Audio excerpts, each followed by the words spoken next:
Hi friends, कैसे हैं आप लोग। पिछली वीडियो में हमने प्रश्नावली 2.4 यानी ऐच्छिक को हमने बहुत बहुत बढ़िया से यानी कंप्लीट रूप से सॉल्व कर लिया था। यदि आप उस वीडियो को नहीं देखे हैं तो प्लीज़ जाकर पहले उस वीडियो को देख लीजिए, उसके बाद फिर इस वीडियो को देखिए। ठीक, देखिए आज हम प्रश्नावली 3.1 की बात करने वाले हैं। तो सबसे पहले हम दो चर वाले रेखीय समीकरण को जान लेते हैं। ठीक, कि दो चर वाले रेखीय समीकरण क्या होते हैं। देखिए, सबसे पहले ये बताइए कि चर क्या होता है। चर क्या होता है। चर का मान क्या होता है, हमेशा बदलता रहता है, यानी X Y A B C. अब जहाँ तक यानी जो भी चीज़ को आप मान सकते हैं ना, कि जहाँ X B Y B C D X Y कुछ भी जिसको आप मानते हैं तो उसका मान फिक्स नहीं होता है। जब जब उसका मान हम चेंज करेंगे तब तब उसका मान क्या होगा, बदलता रहेगा। ठीक, उसी प्रकार देखिए अचर। अचर से ही आपको अनुभव हो रहा है कि अचर मतलब क्या, जो एकदम स्थित हो यानी फिक्स हो, जिसका मान बदले नहीं, जिसका मान बदले नहीं। ठीक, 1 2 3 -10 कुछ भी। अब बताइए, एक कभी बदलेगा, एक कभी एक ही रहेगा, दो कभी दो ही रहेगा, तीन कभी तीन ही रहेगा। इसलिए क्या है, ये अचर पद है। ठीक, अब दो चर वाले रेखीय समीकरण। रेखीय समीकरण क्या होता है जी, दो चर वाले, यानी दो चर का मतलब क्या है, यानी इसमें से कोई भी दो चर उसमें उपस्थित रहेंगे। ठीक, जैसे में 2x plus Y is equal to कोई कांस्टेंट रख दें, 0 रख दीजिए। इसमें क्या है, इसका भी घात 1 है और इसका भी घात 1 है, यानी क्या है, रैखिक समीकरण है। क्या है, रैखिक समीकरण है। और वो भी क्या है, दो चर वाले, यानी x एक चर है और y भी क्या है, एक चर है। ठीक, तो हमें मालूम हो गया कि दो चर वाले रैखिक समीकरण क्या होते हैं। ठीक, तो चलिए हम अब क्वेश्चन के ऊपर बात करते हैं कि हमारा क्वेश्चन क्या कहता है। ठीक, अफ्ताब अपनी पुत्री से कहता है कि 7 वर्ष पूर्व मैं तुमसे 7 गुनी आयु का था। ठीक, तो सबसे पहले हम यह मालूम करेंगे कि उसकी वर्तमान आयु क्या थी, तभी ना हम उस वर्तमान आयु से 7 वर्ष आगे जाएंगे, 7 वर्ष पीछे जाएंगे, 3 वर्ष आगे जाएंगे, 3 वर्ष पीछे जाएंगे, यानी हम जो चाहेंगे वो कर सकते हैं। तो सबसे पहले क्या करेंगे कि हम उसका वर्तमान आयु मानेंगे। तो कैसे मानेंगे, चलिए यहाँ पे क्वेश्चन नंबर 1, माना कि आफताब की वर्तमान आयु क्या है, x वर्ष। क्या है, x वर्ष। ठीक, उसके बाद देखिए अब क्या लिखेंगे, आफताब की जगह पर लिखेंगे उसकी पुत्री। क्या, आफताब की पुत्री का वर्तमान आयु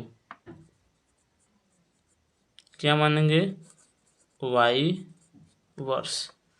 ठीक, अब क्वेश्चन में बोल रहा है कि 7 वर्ष पूर्व, यानी 7 वर्ष पूर्व हम क्या करेंगे, आफताब की आयु को भी 7 वर्ष पूर्व यानी पहले ले जाएंगे और उसकी पुत्री के वाई को भी क्या करेंगे, 7 वर्ष पहले ले जाएंगे।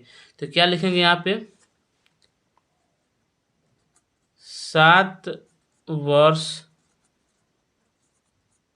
पूर्व, 7 वर्ष पूर्व आफताब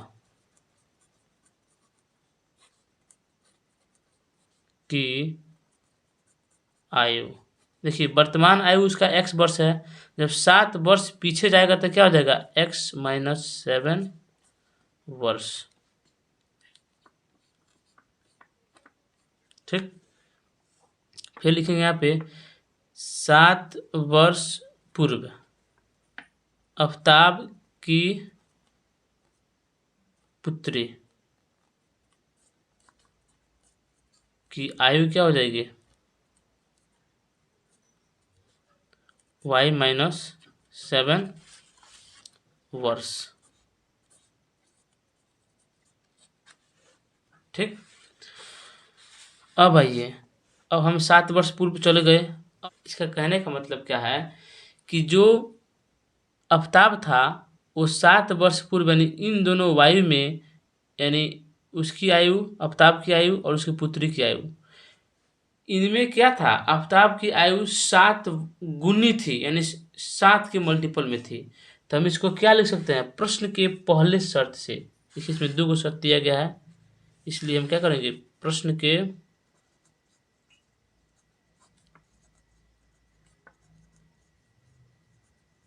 पहले शर्त से क्या करेंगे, x-7 y-7। ठीक। ये किसका आयु है, आफताब का। ये किसका आयु है, उसकी पुत्री का। 7 वर्ष पूर्व का ये दोनों का आयु है। अब देखिए ये आयु क्या है, इससे 7 गुनी है, तो इसको हम बराबर करने के लिए क्या करेंगे, इसको भी 7 गुनी करेंगे, तभी नहीं बराबर हो गया। अब इसको क्या करेंगे, सॉल्व करेंगे। देखिए कैसे, x-7 equal to 7y minus क्या हो जाएगा, 49 हो जाएगा। इसको इधर ला दीजिए 7y को, तो x-7y इक्वल टू क्या हो गया, -49, उधर प्लस में चला गया, यानी x-7y इक्वल टू क्या हो जाएगा, इसमें से 7 माइनस होगा तो क्या हो जाएगा, -42 हो जाएगा। ठीक। अभी हमारा कौन सा समीकरण हो गया, एक लिख देंगे। अब क्या लिखेंगे, देखिए आगे क्वेश्चन पढ़िए। अब से 3 वर्ष बाद, अब से क्या यानी वर्तमान से 3 वर्ष बाद मैं तुमसे केवल 3 गुनी आयु का रह जाऊंगा। तो क्या लिखेंगे, यहाँ लिखेंगे प्रश्न के दूसरे शर्त से, प्रश्न के दूसरे शर्त से। ठीक। लिखेंगे 3 वर्ष बाद आफताब की आयु क्या हो जाएगी, x+3 वर्ष। ठीक। अब क्या लिखेंगे यहाँ पे, इसलिए 3 वर्ष बाद आफताब की पुत्री की आयु क्या हो जाएगी, y+3 वर्ष। ठीक। अब यहाँ फिर देखिए, तुमसे केवल 3 गुनी आयु का रह जाऊंगा। कौन बोल रहा है, आफताब बोल रहा है। इसका कहने का मतलब है कि x+3 y+3। ठीक। इन दोनों का जो आयु है यानी उम्र है, ये क्या है, ये आफताब का आयु है, और ये क्या है, उसकी पुत्री का आयु है। ये बोल रहा है कि आफताब की 3 वर्ष के बाद मैं तुमसे 3 गुनी आयु का रह जाऊंगा, यानी 3 गुनी यह हो जाएगी, ये आयु जो है वो 3 गुनी हो जाएगी। तो बराबर करने के लिए हम क्या करेंगे, 3 गुनी इसको बना देंगे, तो इसमें 3 से गुना कर देंगे, तो हमारा बराबर हो गया। अब क्या करेंगे, x+3 इक्वल टू, इसमें गुना करेंगे तो 3y हो गया, +3 3 जा 9, यानी 9 हो गया। ठीक। अब x-3y इक्वल टू, 3 को उधर भेजेंगे तो क्या हो जाएगा, इधर जाकर माइनस कर देगा, तो 9 में से 3 जाएगा तो 6 हो जाएगा। ये हमारा समीकरण कौन सा हो गया, समीकरण सेकंड हो गया। ठीक। ये हमारा समीकरण क्या हो जाएगा, सेकंड हो जाएगा। अब देखिए क्वेश्चन कह रहा है कि बीजगणितीय रूप में अब बीजगणितीय रूप में तो हम तो ज्ञात कर लिए, ठीक। इसका बीजगणितीय रूप क्या हो गया जी? चूंकि इसका बीजगणितीय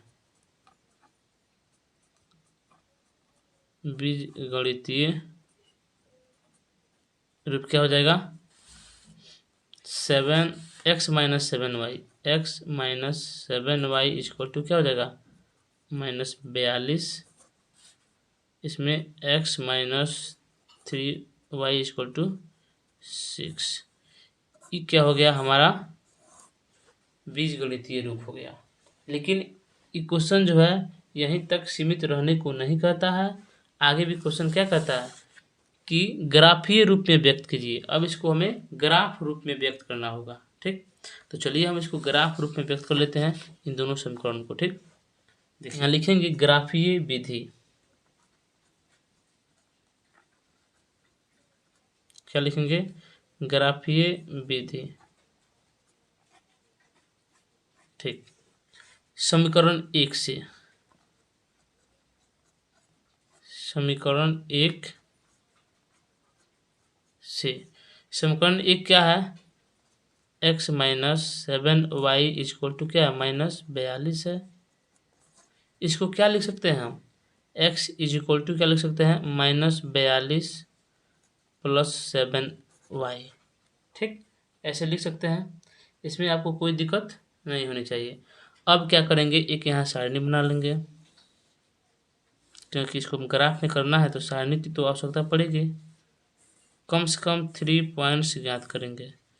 यहाँ x लिख रहे हैं, y, ठीक। y इक्वल टू क्या रखें? 6 लेने पर, यदि हम y इक्वल टू 6 लेंगे तो x इक्वल टू क्या हो जाएगा? तब x इक्वल टू क्या हो जाएगा? -42 तो दिया है, प्लस 7 गुने 6, यानी -42 प्लस ये भी क्या हो गया? 42 कैंसिल हो गया, यानी 0, ठीक। तो x का मान क्या हो गया? 0 हो गया। कब? जब y का मान 6 लिया है तब, ठीक। यहाँ तक आपको कोई दिक्कत नहीं आनी चाहिए, ठीक। अब फिर देखिए y इक्वल टू 5 लेने पर, y इक्वल टू 5 लेने पर क्या होगा? इस समीकरण में देखिए x इक्वल टू यहाँ क्या है? -42 है, तो -42 प्लस 7 गुने कितना लिखेंगे? 5, तो क्या हो जाएगा? -42 प्लस 7 बचे 35, कितना हो जाएगा? कितना हो जाएगा? -7 हो जाएगा। कितना हो जाएगा? -7 हो जाएगा, ठीक। अब यहाँ क्या लिखेंगे हम? यहाँ देखिए x बराबर क्या आया? -7। x बराबर -7 कब आया है? जब y इक्वल टू कितना लिया है? 5 लिया है, ठीक। अब आगे आइए, यहाँ देख लीजिए,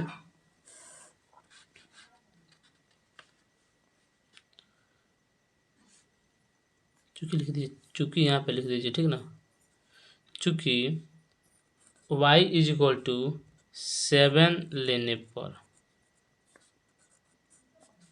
y इक्वल टू जब 7 लेंगे तो x इक्वल टू क्या होगा? इसलिए x इक्वल टू क्या हो जाएगा जी? -42 प्लस 7 गुने 7, ठीक। तो -42 हो गया, प्लस में 7 होते 49 हो गया। 49 में से 42 घटेगा तो कितना हो जाएगा? 7 हो जाएगा। यानी x का मान भी 7 और y का मान भी क्या? 7। ये कौन सा हो गया? हमारा फर्स्ट समीकरण का ग्राफ हो गया। समीकरण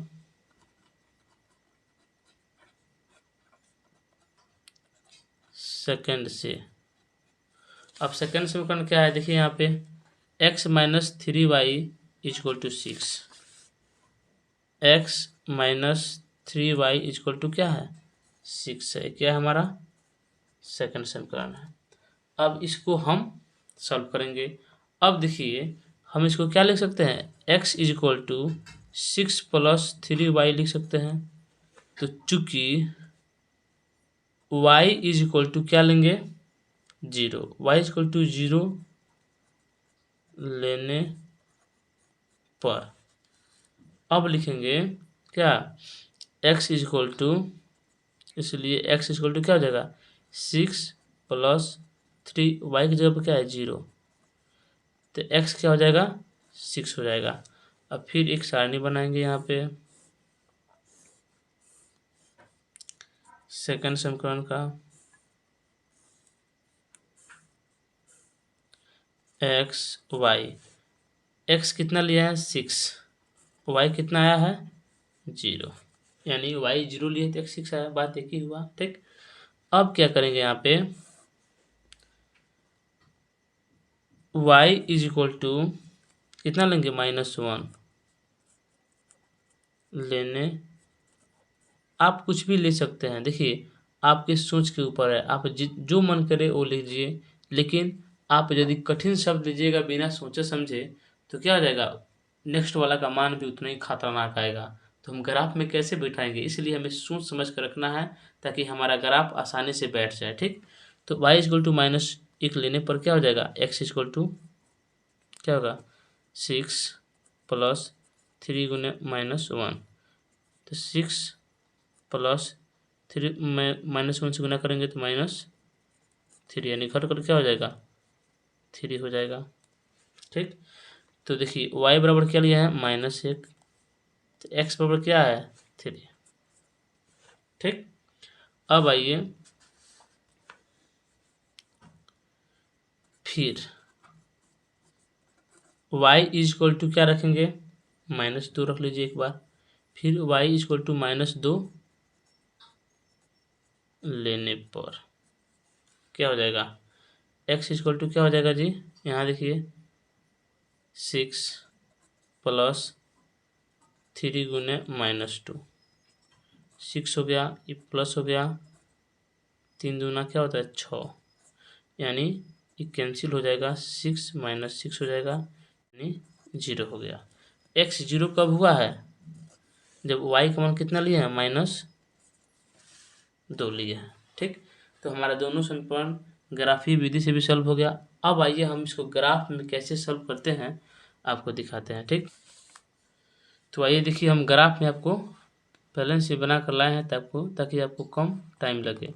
यहाँ देखिए सबसे पहले ग्राफ में देखिए सबसे माइनस में सबसे ज़्यादा क्या है -7 है और प्लस में भी 7 है। ठीक, दूसरा समीकरण में देखिए ये तो 7 से सब छोटे हैं, इसलिए हम x में कम से कम प्लस में 7 तक, ठीक, और y में कम से कम 7 तक, और माइनस में भी 7 तक, और इसमें भी माइनस में भी क्या 7 तक लिया है।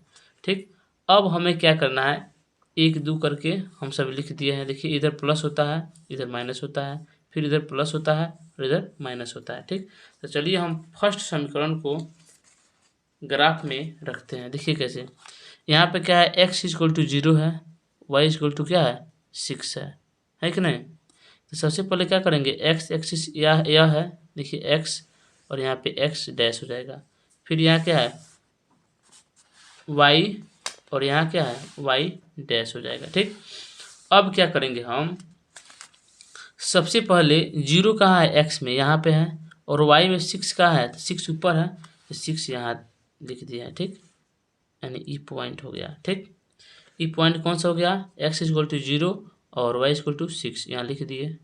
x equal to -7, x equal to -7 कहाँ है यहाँ है। ठीक, और यहाँ देखिए y में 5, तो y में 5 कहाँ है यहाँ है। अब इसको हम चलेंगे, देखिए इसको देखिए यहाँ आ गया और इसको देखिए यहाँ आ गया, यानी -7 और 5 यहाँ आ गए कहाँ इस बिंदु पे। ठीक, अब क्या किया है देखिए x बराबर 7 और y बराबर भी क्या है 7 है, दोनों में 7 है, तो देखिए x इक्वल टू कहाँ है यहाँ पे 7 यहाँ है, और y इक्वल टू 7 कहाँ है, एक यहाँ है और एक कहाँ है यहाँ है। इसको मिलाएंगे सामने सामने तो क्या हो जाएगा, यानी 7 7 इस पॉइंट पे मिल जाएगा। कहाँ मिलेगा इस पॉइंट पे मिल जाएगा। ठीक, अब देखिए एक हमारा पॉइंट ये हुआ और एक पॉइंट ये हुआ और एक पॉइंट ये हुआ, तो हमने क्या किया है स्केल से इसको सीधा लाइन में मिला दिया। देखिए ये लाइन टेढ़ी नहीं होनी चाहिए, यदि हम सही किए हैं तो एकदम लाइन तीनों पॉइंट एक ही लाइन पे आएंगे। देखिए तो तीनों पॉइंट एक ही लाइन पे आ गया है। अब क्या करेंगे, इसको हम मिला देंगे, यानी स्केल से मिला देंगे। यानी इस लाइन का समीकरण क्या है, x minus 7y equal to minus 42। ठीक, तो हमारा फर्स्ट समीकरण का ग्राफ हो गया। अब सेकंड समीकरण का ग्राफ देखिए। यहाँ देखिए x इक्वल टू 6 है और y इक्वल टू 0 है। देखिए x equal to 6, x equal to 6 है और y क्या है, 0 है। ठीक, तो 6 हो गया x का मान और y का मान क्या हो जाएगा, 0 हो गया। ठीक, अब साइन देखिए x इक्वल टू 3, तो x इक्वल टू 3 यहाँ पे है और y इक्वल टू क्या करना है, -1 करना है। तो y इक्वल टू -1 क्या है, यहाँ पे है। तो इसको भी बढ़ाएंगे यहाँ पे, तो देखिए तो कहाँ मिल गया, यहाँ मिल गया, यानी 3 और -1 पॉइंट हो गया। ठीक, सबसे पहले यहाँ पे x का मान होता है और सेकंड में क्या होता है, y का मान होता है। इसको क्या कहते हैं, भुज, इसको क्या कहते हैं, कोटि। यानी x के मान को क्या कहते हैं, भुज, और y के मान को क्या कहते हैं, कोटि। ठीक, अब देखिए यहाँ पे x इक्वल टू 0, तो x equal to 0, y equal to क्या है, -2, तो y इक्वल टू क्या है, -2। यानी समीकरण ये हमारा पॉइंट का बन गया, 0 -2। ठीक, अब ये देखिए एक बिंदु यहाँ पे हो गया, एक बिंदु यहाँ पे हो गया और एक बिंदु यहाँ पे हो गया। तो हम स्केल से क्या करेंगे, इसको मिला लेंगे। तो हमने मिला दिया। ठीक, ये किसका समीकरण है, देखिए इस सेकंड समीकरण क्या है हमारा, x minus 3y equal to 6। ठीक, ये क्या है हमारा सेकंड समीकरण है, ये क्या है हमारा फर्स्ट समीकरण है। ठीक, अब हम ग्राफीय विधि को भी बढ़िया से समझ लिए और बीजगणितीय विधि को भी बढ़िया से समझ लिए। देखिए ये क्वेश्चन बहुत इम्पोर्टेंट है, आप इसे एकदम इत्मीनान पूर्वक यानी बढ़िया से करके जाइएगा एग्जाम में, क्योंकि देखिए एग्जाम में ग्राफ से एक क्वेश्चन पक्का रहेगा। मैं 100% दावे के साथ कहता हूँ कि ग्राफ से एक क्वेश्चन पक्का रहेगा। अब हम क्वेश्चन नंबर 2 की बात कल करेंगे। ठीक, तब तक जय हिंद।